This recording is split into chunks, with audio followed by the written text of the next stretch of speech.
নমস্কার বন্ধুরা, কুকই সুপ্রিয়া চ্যানেল থেকে সবাইকে শুভ নববর্ষ জানাই, প্রীতি শুভেচ্ছা ও আন্তরিক ভালোবাসা জানাই। তো আজকের পয়লা বৈশাখ বাঙালিদের একটা প্রিয় দিন। তো দারুণ স্বাদের রেসিপি হয়, তো সেই সব জোগাড় করেছি। তো আমি এবার বানাতে থাকি, আপনারা পুরো ভিডিওটা দেখতে থাকুন আমি কি কি রান্না করি। আজকের বাঙালিদের প্রিয় দিন একটা পয়লা বৈশাখ। তো পয়লা বৈশাখের দিনে বাবা এসেছে, এই যে বাবাদের গাছে থেকে নিম ফুল নিয়ে এসেছে আর কাঁচা হলুদ নিয়ে এসেছে। নিম ফুল আজকের আলুর সঙ্গে, ওটা কি হলুদ বাটা নাকি? হ্যাঁ, নিম ফুল আর নিম পাতার হলুদ বাটা। এটা আমি মেখে স্নান করেছি, আর বাদ বাকি বাড়ির লোক সবাই মাখবে। আজকে আলতা সিঁদুর করতে হয়, আর এই কাঁচা নিম পাতা হলুদ বেটে মাখতে হয় বাঙালিদের। তো এবার আমি সব জোগাড় করি। কি সবজি নিয়েছে বলো? সব রকম সবজি নিয়েছি।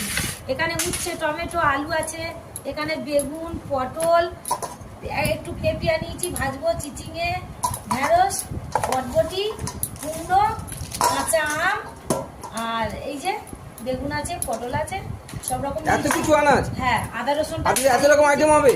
হ্যাঁ, আর পিসি এসেছে আমাদের। এটা কি আছে? এটা আদা রসুন ছাড়িয়ে নিয়েছি, খাসির মাংস ও ছাড়িয়ে নিয়েছি। আর এতে কি আছে? এগুলো পেঁয়াজগুলো কেটে নেব। আজকে তো অনেক রকম আইটেম হচ্ছে গো। হ্যাঁ, চুবড়িগুলো দাও আমা, সুন্দর করে কেটে নিই, নতুন চুবড়ি।